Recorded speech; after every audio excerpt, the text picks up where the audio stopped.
On a eu une présentation de la part de Madame... Merci.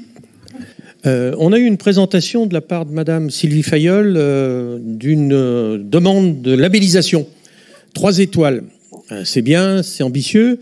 Et ce rapport a un avantage, c'est qu'on fait rentrer dans les acteurs un témoin, un grand témoin, c'est l'ADEME.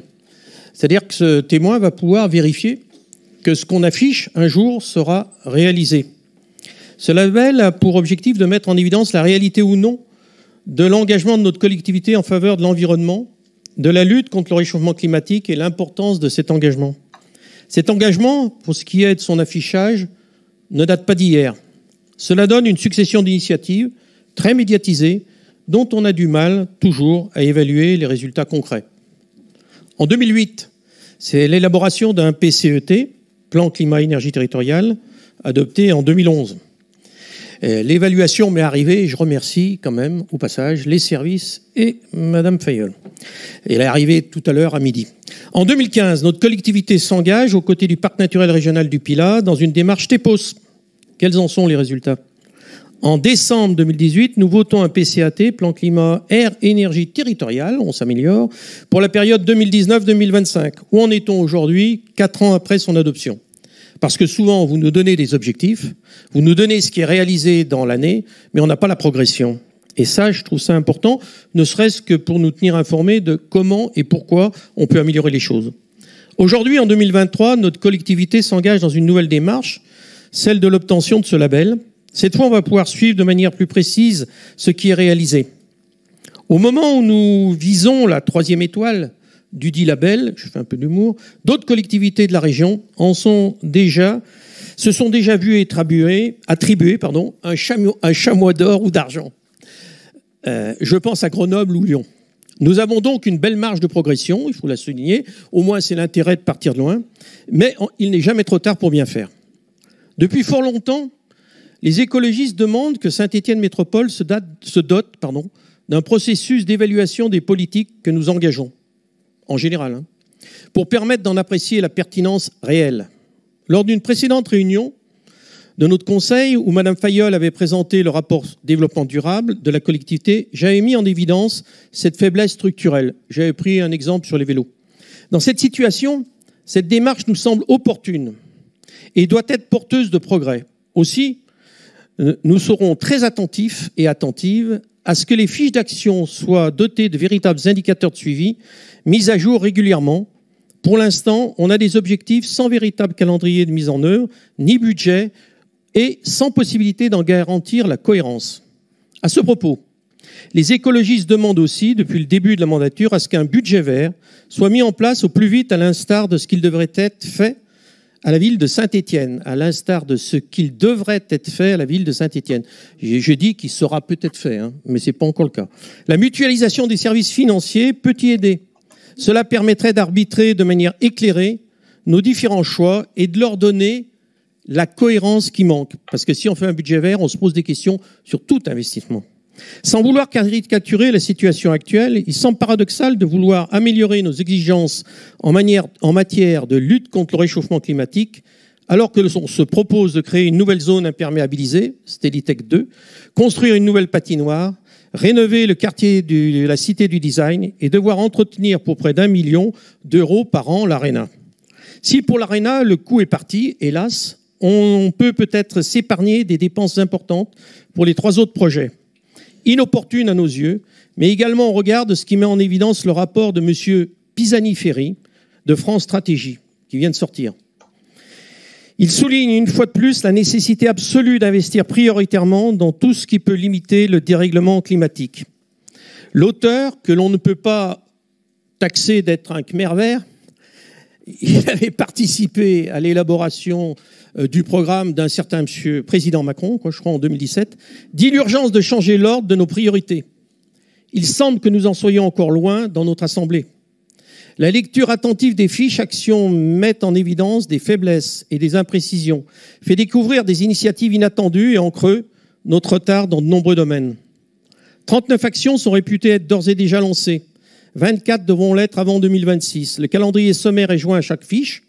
C'est une croix vis-à-vis d'une année indiquée, ainsi qu'une rubrique évoquant les moyens financiers mobilisables pour réaliser l'action qu'elle décrit. Cela suscite 2 remarques. Les calendriers sont posés à titre indicatif, tout au plus, et le financement n'est pas défini précisément. Enfin, mis à part les fiches 33, pour ce qui est de l'objectif de la diminution de la quantité de déchets à enfouir, sans préciser le tonnage enfoui actuellement, ou la fiche 49 bis, qui donne l'état des lieux actuels concernant la passation des marchés publics en matière de clauses environnementales et sociales, et fixe un objectif précis à atteindre, les autres ne donnent que très peu d'éléments d'évaluation sur l'existant.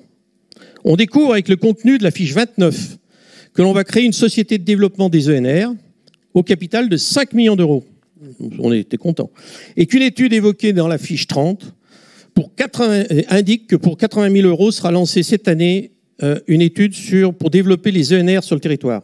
Enfin, et ça, celle-ci, je la garde parce qu'elle est bien, la dernière numérotée 59, à mon avis, elle aurait dû être beaucoup plus développée parce qu'elle est bien, se propose de mettre en œuvre le PAT présenté par le vice-président Farah lors d'un précédent conseil. Et nous avions déjà souligné qu'on avait apprécié que dans ce PAT soient précisés des objectifs, des indicateurs et des moyens.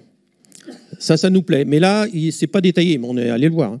Comme on le voit, ces fiches recouvrent des contenus très hétéroclites, d'où notre demande insistante de voir mettre en œuvre un budget vert au plus vite, doublé d'une véritable démarche d'évaluation de nos différentes politiques. Nous voterons cette candidature et nous en suivrons avec la plus grande attention la réalisation. La situation est trop alarmante pour que nous n'agissions pas. Nous veillerons à ce que nous passions au plus vite des intentions aux actes. Merci. Bien, est-ce qu'il y a d'autres interventions? Sylvie, peut-être une réponse. Oui, on avait déjà échangé ensemble, Monsieur Duverger, sur cette question, puisque vous aviez demandé des documents supplémentaires, ce que je comprends tout à fait. Je vous rejoins, bien sûr, sur les chiffres. Donc là, on est en train de faire également, parce que TEPOS, c'était en cours, on est en train de faire une évaluation de TEPOS, et c'est pas pour rien non plus que j'ai proposé d'aller vers cette démarche-là, parce que, comme vous le dites, on a un témoin externe également, et qui peut nous challenger sur les progrès que l'on a à faire. Et c'est bien évident que l'objectif est aussi d'avoir des indicateurs chiffrés beaucoup plus précis et avec un suivi, comme vous le dites, dans chacune des directions. Donc, on prend bonne note et bien sûr que je suis ravie que vous disiez que vous allez suivre ce projet avec attention et j'espère qu'on pourra avoir ces marges de manœuvre de progression très positives. Non, pas ça. Très bien. Monsieur Duverger veut reparler. Ah ben je vous en prie, Monsieur Duverger, oui. Je ne veux pas faire tac au tac, hein, bien entendu, mais la cohérence d'un plan se voit aussi sur l'ensemble de ce que vous faites. Alors, le développement durable, ça doit être l'affaire de tous, on est bien d'accord. J'ai cité 3 exemples. Les 3 exemples, ça représente 50 millions d'euros. 50 millions d'euros, vu l'urgence que j'ai soulignée avec le rapport Pisani-Ferry, c'est quelque chose qui doit interpeller. D'autre part, le plan de relance qui a été adopté en 2021 était un plan de relance où il n'y avait aucune condition environnementale. Elles n'ont pas été rajoutées. Heureusement, beaucoup de maires ici, beaucoup d'élus vont au-delà de ce qu'on leur demande. Et c'est heureux.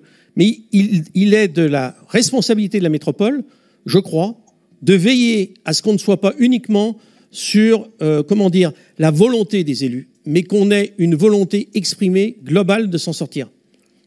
C'est vraiment que Pisani-Ferry dise ce qu'il a dit, et j'ai lu le rapport, écrive ce qu'il a écrit, doit nous interpeller au plus profond. Alors, ce que vous faites, vous l'avez dit, pourquoi pas, mais faites-le réellement. Et dites dans les services, moi un jour j'ai entendu dans un service dire, les années clémentes que vous venons de vivre nous ont permis, rappelez-vous, de baisser le chauffage. Le problème, c'est que les 7 années clémentes qui étaient évoquées, c'est les plus chaudes qu'on ait jamais connues. Voilà en clair ce que je voulais dire. Excusez-moi, j'y mets un peu de passion, mais il y a les petits-enfants en cause. Merci. Et je vous remercie de préciser que beaucoup de choses, c'est vrai que je ne l'avais pas fait, mais j'insiste là-dessus, qu'énormément de choses sont faites dans les communes par les collègues maires et par leurs équipes. Et ça, on les en remercie parce que c'est vrai qu'ils prennent à bras le corps ces thématiques et ça, c'est vrai que c'est à souligner également.